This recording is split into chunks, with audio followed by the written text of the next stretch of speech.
मैंने GPSC clear किया class 1 Gujarat में रैंक 34 था।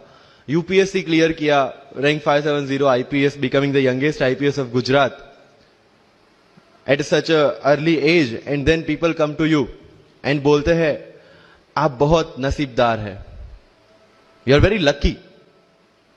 आई tell them in reverse, luck favours the brave. कोई अपना लक साथ में लेके नहीं आता, वो बनाना पड़ता है। अगर आपके पास रिस्क लेने का एटीट्यूड है, मैं गुजराती हूं and we know the business, and business का एक ही फंडा है, higher the risk higher the profit. So अगर 8:30 को आपका एक्सीडेंट होता है और 9 o'clock आप मेंस की एग्जाम देने जा सकते हैं, इंटरव्यू से पहले 1 महीने तक आप हॉस्पिटलाइज्ड है और उससे 1 वीक पहले आप दिल्ली जाके उसकी प्रिपरेशन कर सकते हैं, तो luck has to come with you. उसको आना पड़ेगा और आपको आईपीएस बनाना पड़ेगा। लोग बोलते हैं कि एक्सीडेंट के बाद आप जाके आए एंड ऑल, तो द सिंपल था कि मैं एग्जाम के लिए निकला, मेंस मेरा था, सुबह GS3 का पेपर था। 8:30 को मेरा स्कूटी स्लिप हो गया, मेरा लिगामेंट इंजरी हो गया, लेफ्ट हैंड में इंजरी था, सीट से ब्लीडिंग हो रहा था। लेकिन मेरे पास 2 ऑप्शन थे। मैं खड़ा हुआ, मैंने देखा okay, my right hand is safe, and I decided I'll go to the exam hall and write the exam. मेरे पास 2 ही ऑप्शन थे, या तो मैं वहां से उठ के रोने लगूं, यार मेरे साथ ही ऐसा क्यों हुआ, मेरा एक्सीडेंट हो गया, मेरा मेंस खराब हो गया, और हॉस्पिटल जाओ।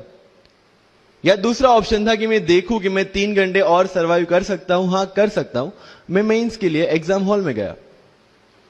ये जितने भी फोटोग्राफ्स लगे हैं, सर ने जैसे बताया कि जितने भी इंसान सक्सेसफुल हुए, अगर आप उसकी लाइफ स्टोरी देखेंगे तो कहीं ना कहीं एक मोमेंट आता है जहां पे वो इंसान की जो स्ट्रगल है वो पीक पे हो जाते हैं। वो इस मोमेंट पे आपको डिसाइड करना है कि आपको वहां से यू टर्न लेना है या आपको वहां से आगे निकलना है। इन सब लोगों ने डिसाइड किया कि उनको वहां से आगे निकलना है, एंड दैट इज द फंडा ऑफ लाइफ। सक्सेस उन्हीं को मिलता है जो इस स्ट्रगल वाले मोमेंट से आगे निकलने की सोचता है। जब भी आपको लगे कि आपके सिर पे बहुत मुसीबत है, जब भी आपको लगे कि आप हर तरह से गिर चुके हैं, जब भी आपको लगे कि आपके पास कोई ऑप्शन नहीं है, तब एक चीज आप अपने दिमाग में लाइएगा कि यही मोमेंट है जहां से आपकी तकदीर बदलने वाली है। क्योंकि डायमंड जो होता है वो जितना ज्यादा घिसता है उतनी ज्यादा उसकी वैल्यू होती है। सोना जो होता है वो जितना ज्यादा तपता है उतनी उसकी वैल्यू होती है। अगर आप जिंदगी में तप रहे हैं, अगर आप जिंदगी में घिस रहे हैं, अगर आपको लग रहा है कि आप हर तरह से मुसीबतों में गिरे हुए हैं, तभी आपकी जो वैल्यू है वो बढ़ने वाली है।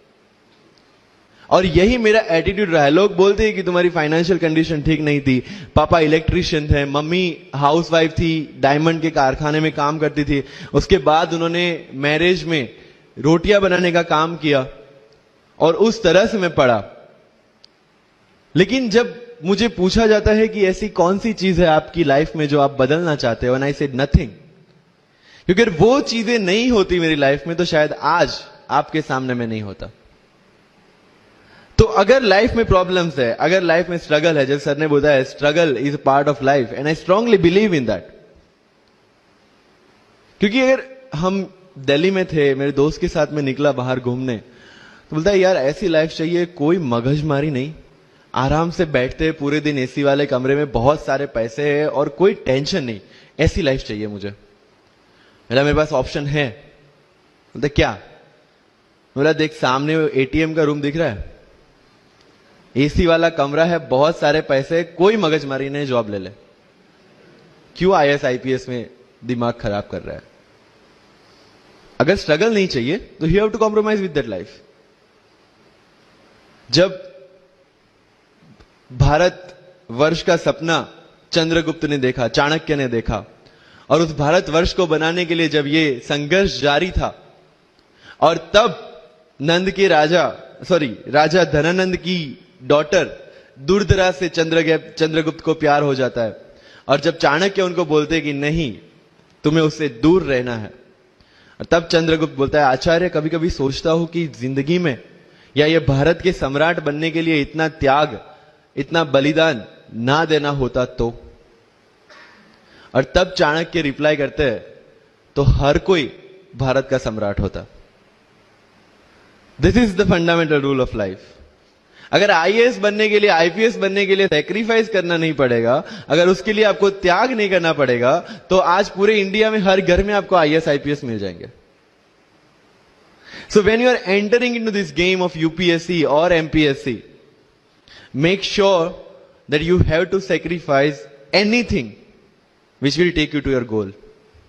लेकिन प्रॉब्लम यह है कि हमें टेंशन होती है, यार दोस्त की एंगेजमेंट है, उसकी बर्थडे पार्टी है, उसकी शादी है, अटेंड नहीं करूंगा तो बोलेगा मैं तेरी शादी में नहीं आऊंगा, एंड ऑल। लेकिन बिलीव मी, जब आप आईएएस बन जाओगे, वो सामने से याद दिलाएगा, भाई इनविटेशन कार्ड नहीं भेजा तूने। समझ रहे हो? तो जो कुछ भी इसके लिए सेक्रीफाइस कर रहे हो, वो जब आप उस पोस्ट पे पहुंचोगे, सब कुछ वर्थ है, सब कुछ। मेरा इंटरव्यू था यूपीएससी का, मुझे एग्जैक्ट डेट याद है, 23 मार्च को मेरा इंटरव्यू था।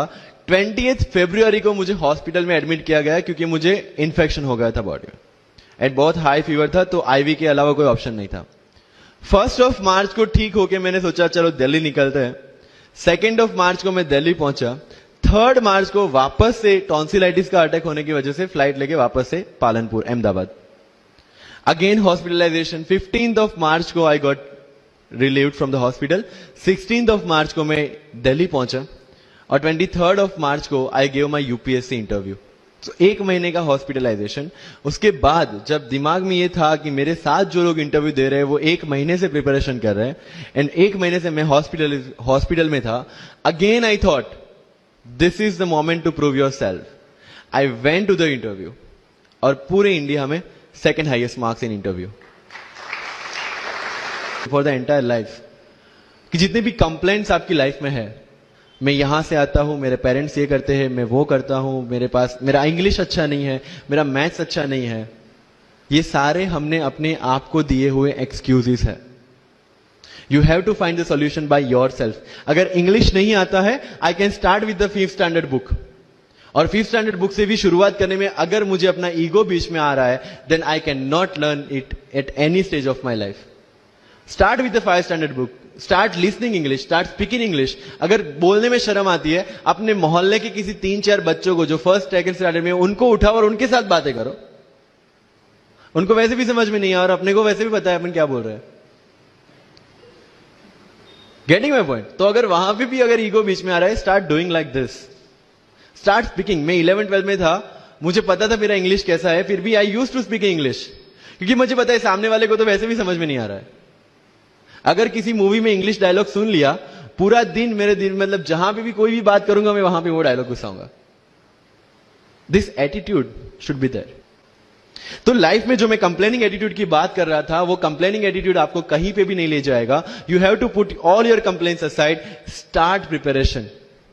क्योंकि आज तक दुनिया यह मानती थी कि एक भी शब्द बिना बोले हम अपनी बात एक्सप्रेस नहीं कर सकते। तब हमारे साथ थे चार्ली चैपलिन, जिन्होंने एक भी शब्द बिना बोले सारी दुनिया को एंटरटेन किया। आज भी दुनिया जब यह मानती है कि सिर्फ औरतें अच्छा खाना बना सकती है, हमारे सामने संजीव कपूर, जिन्होंने पूरी दुनिया को भारत का स्वाद चखाया। आज भी अगर दुनिया यह मानती है कि अकेले इंसान से कुछ नहीं हो सकता, हमारे सामने महात्मा गांधी, जो अकेले चले थे और पूरा देश उनके पीछे चला था।